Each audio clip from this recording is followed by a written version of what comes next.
আমাকে সবাই চাপ দিচ্ছে, কেউ বলে ভাই শেষ করেন, কেউ বলে চাচা শেষ করেন।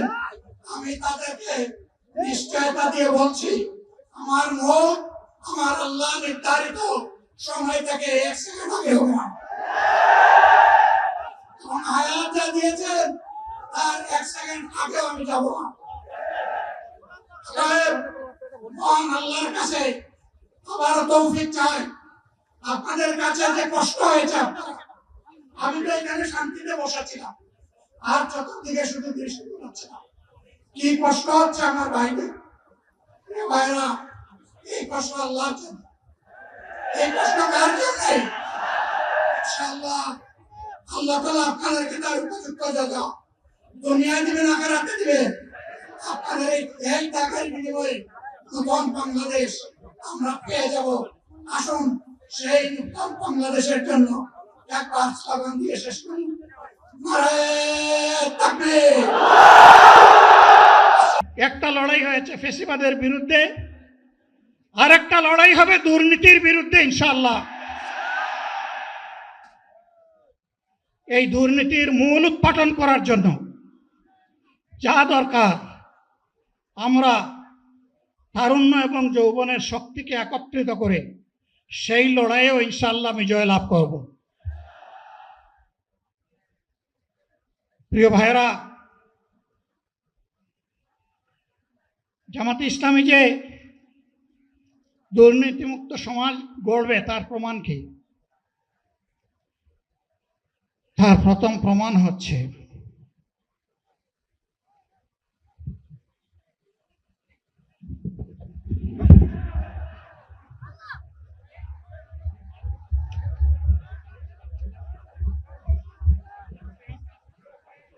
আপনারা অবস্থান করুন যার যে জায়গায়। আপনাদের সব কিছু দেখার জায়গার স্থান পরিবর্তন করবেন না, সবাই জায়গায় থাকেন, সবাই তার নিজ নিজ জায়গায় অবস্থান গ্রহণ করেন, সবাই তার নিজ নিজ জায়গায় অবস্থান গ্রহণ করেন। আপনারা নিজ নিজ জায়গায় থাকুন, প্রয়োজনীয় দিক নির্দেশনা দেওয়া হবে। আপনাদের উত্তেজিত উদ্বেলিত হওয়ার কোনো কারণ নেই। মহান রব্বুল আলামিনের একান্ত মেহেরবানিতে আমাদের প্রোগ্রাম আলহামদুলিল্লাহ, শুকরান, আলহামদুলিল্লাহ কাসিরান। সম্মানিত ভাইরা, আপনারা শান্ত সম্মানিত থাকুন। ভাইরা, আল্লাহ রাব্বুল আলামিনের রসের মেহমানিতে এইভাবে এই গরমের সদরে মাহফিল মুহতারাম আমিরে জামাত চিরাই সুস্থ হয়ে যাবেন ইনশাআল্লাহ। আমি আল্লাহ তাআলার শুকরিয়া আদায় করি, আল্লাহ তাআলার শুকরিয়া আদায় করি আবার আপনাদের সামনে দাঁড়াতে পেরেছি। আমি বলেছিলাম দুর্নীতিমুক্ত বাংলাদেশ ইনশাআল্লাহ সবাইকে নিয়ে আমরা গড়ব। আমরা কথা দিচ্ছি, বাংলাদেশ জামাত ইসলামী যদি আল্লাহ তাআলার মেহেরবানি এবং সরকার জনগণের ভালোবাসা নিয়ে সরকার গঠন করে, তাহলে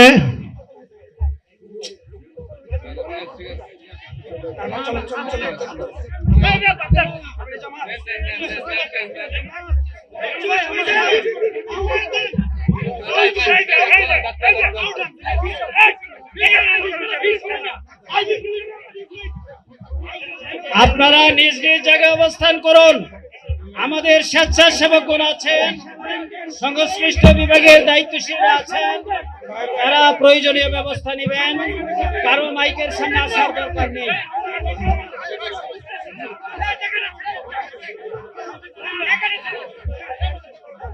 আপনারা অবস্থান করুন নিজ নিজ জায়গায়।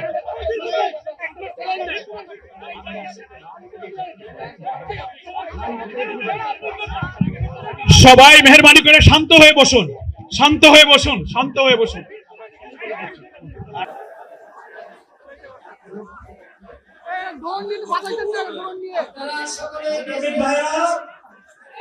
আমিরে জামাত একটুখানি অসুস্থ হয়েছেন গরমের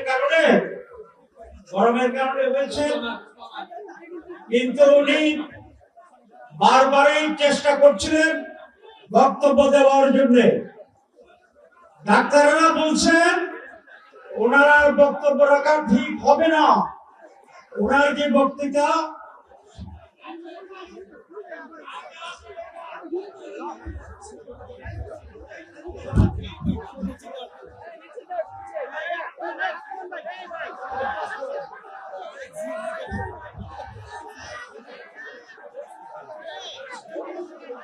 আপনারা নিজ নিজ আসনে বসন করুন।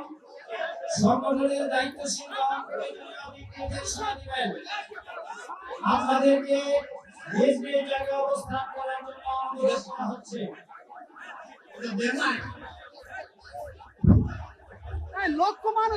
আপনাদের এই গ্রহণগুলো আলহামদুলিল্লাহ, আলহামদুলিল্লাহ। আরে, আল্লাহ যত সময় আয়াত দিয়েছেন, আল্লাহ যত সময় আয়াত দিয়েছেন তত সময় মানুষের জন্য লড়াই করবে ইনশাআল্লাহ। বন্ধ হবে না। বাংলার মানুষের মুক্তি অর্জন হওয়া পর্যন্ত আমাদের লড়াই অব্যাহত থাকবে। বলছিলাম, জামাতে ইসলামী যদি আল্লাহর ইচ্ছা এবং জনগণের ভালোবাসা বাংলাদেশের মানুষের সেবা করার সুযোগ পায়, তাহলে মালিক হবে না, সেবক হবে ইনশাআল্লাহ। আজ আমি ঘোষণা দিচ্ছি, লক্ষ জনগণকে সাথে নিয়ে বাংলাদেশ জামাতে ইসলামী থেকে যারা আগামীতে সংসদ সদস্য হিসেবে নির্বাচিত হবেন, তারা আপনার কথা বন্ধ করেন। কথা বন্ধ করেন, সবাই বসে পড়েন। সবাই বসেন, বসেন। দাঁড়াবেন না, সবাই বসেন।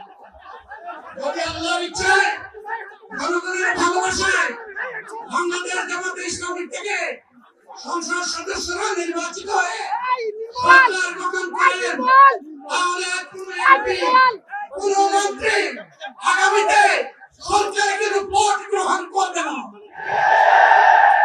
কোনো এমপি এবং কোনো মন্ত্রী ট্যাক্সবিহীন কোনো গাড়ি চড়বে না। কোনো এমপি এবং কোনো মন্ত্রী তার নিজের হাতে কোনো টাকা চালাচালি করবে না।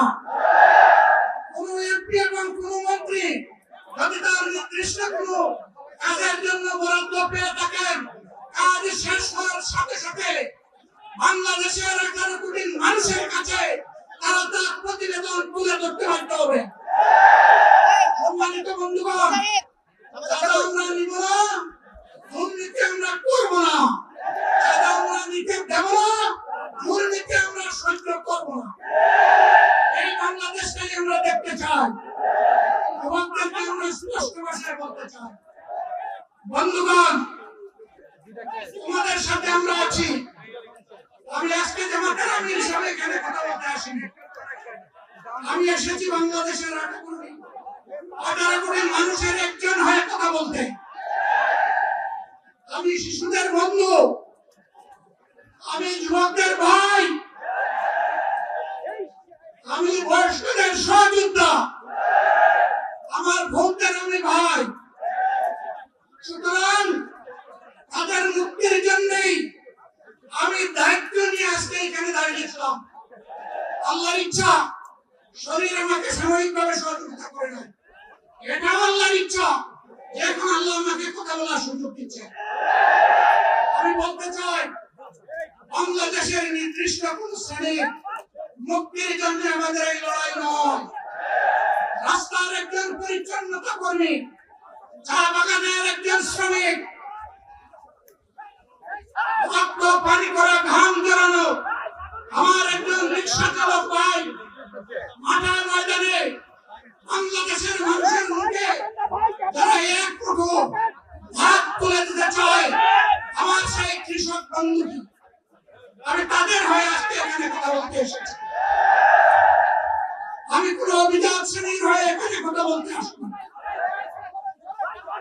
আল্লাহ তাআলার অশেষ মেহেরবানি, আজীবন সকল রক্ত চক্ষুকে উপেক্ষা করেছি, যে জুলুমের পরোয়া করি নাই। আমার আফসোস, 24 সালে জাতিকে মুক্তি দিতে গিয়ে যারা জীবন দিয়ে শহীদ হলো, আমি তাদের একজন হতে পারলাম না। আপনাদের কাছে দোয়া চাই, ইনসাফের ভিত্তিতে একটি দেশ গড়ে তোলার জন্য আগামীতে যে লড়াই হবে, আমার আল্লাহ যেন সেই লড়াইয়ে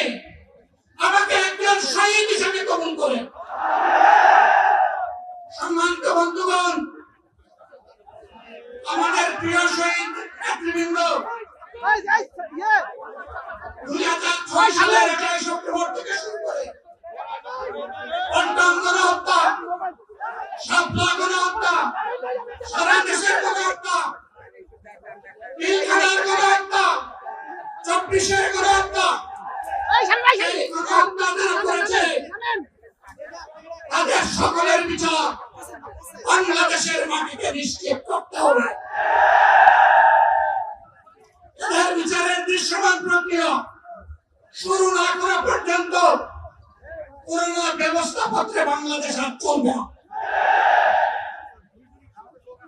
এতগুলো মানুষ এমনি এমনি জীবন দেয় নাই, জীবন দিয়েছে জাতির মুক্তির জন্য। যদি বাস্তবতায় পুরনো সব কিছুই টিকে থাকবে তাহলে কেন তারা জীবন দিয়েছিল? তারা ওই বাস্তবতা ব্যবস্থাপনায় বাংলাদেশকে আবার করতে চান। তাদেরকে আমরা বলি জুলাই যুদ্ধ করে তারা জীবন দিয়েছে, আগে তাদের জীবনটা ফেরত এনে দেন। যদি শক্তি তাকে ফেরত এনে দেন, আপনারা পারবেন না। যেহেতু পারবেন না, এই নতুন ব্যবস্থায় নতুন বাংলাদেশ গড়ে তোলা হবে ইনশাআল্লাহ। শিশু, কিশোর, যুবক, মা, বোন, শ্রমিক, ছাত্র, জনতা, ব্যবসায়ী সবাইকে যে দেশ, এই সংবিধান, এই রাষ্ট্র নিরাপত্তা দিতে পারবে, সেই নতুন বাংলাদেশ আমরা গড়ে তুলতে চাই। ভাইয়েরা, আমাকে সবাই চাপ দিচ্ছে, কেউ বলে ভাই শেষ করেন, কেউ বলে চাচা শেষ করেন। আমি তাদেরকে নিশ্চয়তা দিয়ে বলছি, আমার মুখ আমার আল্লাহ নির্ধারিত সময় থেকে 1 সেকেন্ড আগে হবে না। এবং হায়াত যা দিয়েছেন তার 1 সেকেন্ড আগেও আমি যাব না। মহান আল্লাহর কাছে আবারও তৌফিক চাই। আপনাদের কাছে যে কষ্ট হয়েছে, আমি তো এখানে শান্তিতে বসাছিলাম, আর চতুর্দিকে শুধু দৃষ্টি হচ্ছে না। কি কষ্ট হচ্ছে আমার ভাইদের, ভাইরা, এই কষ্ট আল্লাহর জন্য। এই কষ্ট কার জন্য? ইনশাআল্লাহ আল্লাহ তাআলা আপনাদেরকে তার উপযুক্ত জাযা দুনিয়ায় দিবেন, আখিরাতে দিবেন। আপনাদের এই টাকার বিনিময়ে নতুন বাংলাদেশ আমরা পেয়ে যাব। আসুন সেই নতুন বাংলাদেশের জন্য একবার স্লোগান দিয়ে শেষ করি। নারায়ে তাকবীর।